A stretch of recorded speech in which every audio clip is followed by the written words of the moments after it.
आप सभी मित्रों को एक बार फिर से जय मसीह की प्रेज द लॉर्ड यीशु सहाय। सलाम मित्रों, मैं हूं आपका दोस्त, आपका मित्र अजीत होरो। बहुत धन्यवाद करता हूं कि पिछले दिनों से लगातार आप इस ऑडियो पॉडकास्ट को सुनते रहे और मैं विश्वास करता हूं मित्रों कि आप सबों को अवश्य आशीष मिली होगी। एक बात ज़रूर कहूँगा कि आपकी प्रतिक्रियाएं ऑलमोस्ट नहीं आती हैं, तो कई बार मुझे लगता है कि मालूम नहीं आप तक मेरा संदेश पहुंच रहा है या नहीं। तो यदि संदेश पहुँचे, यदि आपको आशीष मिले तो ज़रूर अपने भाई को बताने में संकोच ना करें। ज़रूर बताएं कि आपने सुना और आपको आशीष मिली। तो आइए चलते हैं मित्रों आज के मनन में। और आज के मनन के लिए मैंने जो पद चुना है वो पाया जाता है इब्रानियों की पत्री उसका 12वां अध्याय और उसके पहले पद पर। और वहाँ पर ऐसा लिखा है, इस कारण जबकि गवाहों का ऐसा बड़ा बादल हमको घेरे हुए है, तो आओ, here we see the invitation, तो आओ हर एक रोकने वाली वस्तु और उलझाने वाले पाप को दूर करके वह दौड़ जिसमें हमें दौड़ना है, धीरज से दौड़ें। और आगे लिखा है मेरे मित्रों, और विश्वास के कर्ता और सिद्ध करने वाले यीशु की ओर ताकते रहें। मित्रों, ये बहुत ही चिरपरिचित और लोकप्रिय पद है। हम में से हर व्यक्ति इस पद को जानता है, लेकिन आइए आज हम इसको नए साल के संदर्भ में समझने का प्रयास करेंगे। ये एक वैश्विक घटना है कि अब सन 2023 हमेशा के लिए इतिहास के पन्नों में दफन हो जाएगा और सन 2024 अब हमारे सामने होगा। मात्र कुछ ही घंटे या एक दिन हमारे पास बचा है और उसके बाद हम ऐतिहासिक रूप से एक नए वर्ष में प्रवेश करेंगे। तो नए वर्ष की शुरुआत कैसे करें, आज हम इस पर बातचीत करेंगे। अब मित्रों, ये पद मुझे बचपन से ही बहुत अच्छा लगता है। इस कारण जबकि गवाहों का ऐसा बड़ा बादल हमको घेरे हुए है, तो आओ हर उलझाने वाली वस्तुओं को दूर करके वो दौड़ जिसमें हमें दौड़ना है, धीरज से दौड़ें, लिखा है। और आगे लिखा है, और सिद्ध करने वाले यीशु की ओर ताकते रहें। मित्रों, लिखा है सभी उलझाने वाली वस्तुओं को दूर करें। भूतकाल की उन सभी वस्तुओं को दूर करें जिनके कारण से शायद हमारे जीवन के अंदर कटुता आ गई है। शायद किसी को अभी तक हम क्षमा नहीं कर पाए।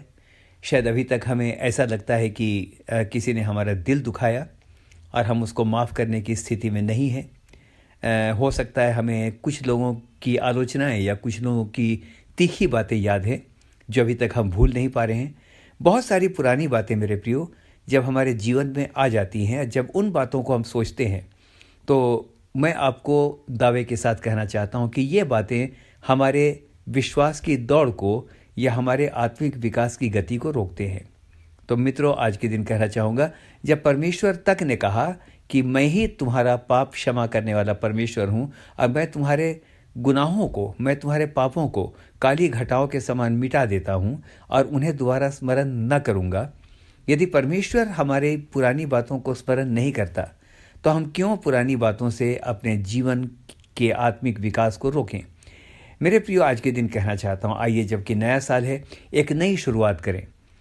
नया साल है तो आइए स्वयं को भी एक नई सृष्टि बना लें और कहें कि प्रभु, एक नई सृष्टि की तरह मैं नए वर्ष को आरंभ करना चाहता हूँ, मेरी सहायता करें। मित्रों, बहुत सारी बातें हैं जो कि उलझाने वाली हैं, बहुत सारी बातें हैं जो कि हमारे जीवन के अंदर ऐसी हैं जिनके पर शायद हम विजय प्राप्त नहीं कर सके। शायद कोई ना कोई ऐसा पाप है, जाना या अनजाना या गुप्त या प्रकट, शायद जिसके ऊपर अभी तक हमने विजय प्राप्त नहीं की है।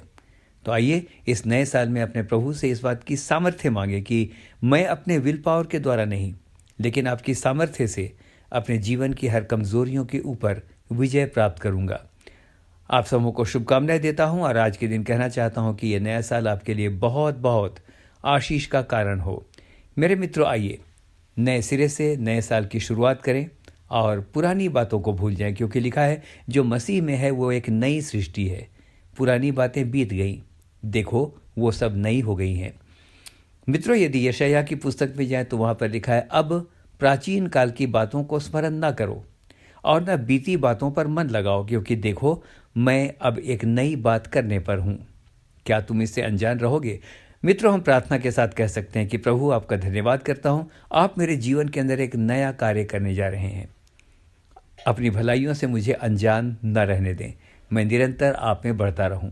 हम में से हर एक को परमेश्वर बहुत आयत के साथ आशीष दे। एक बार फिर से मैं निवेदन करूंगा, अवश्य निवेदन करूंगा कि यदि आपको ये पॉडकास्ट, ये ब्रॉडकास्ट यदि आपको अच्छा लगता है तो ज़रूर आप इन मैसेजेस को अपने मित्रों के साथ भी साझा कर सकते हैं, क्योंकि ऐसा करके आप सुसमाचार प्रचार के इस कार्यक्रम में आप भी अपने आप को एक साझीदार बनाते हैं। आप में से हर एक को परमेश्वर बहुत आयत के साथ आशीष दे। आमीन और फिर से आमीन।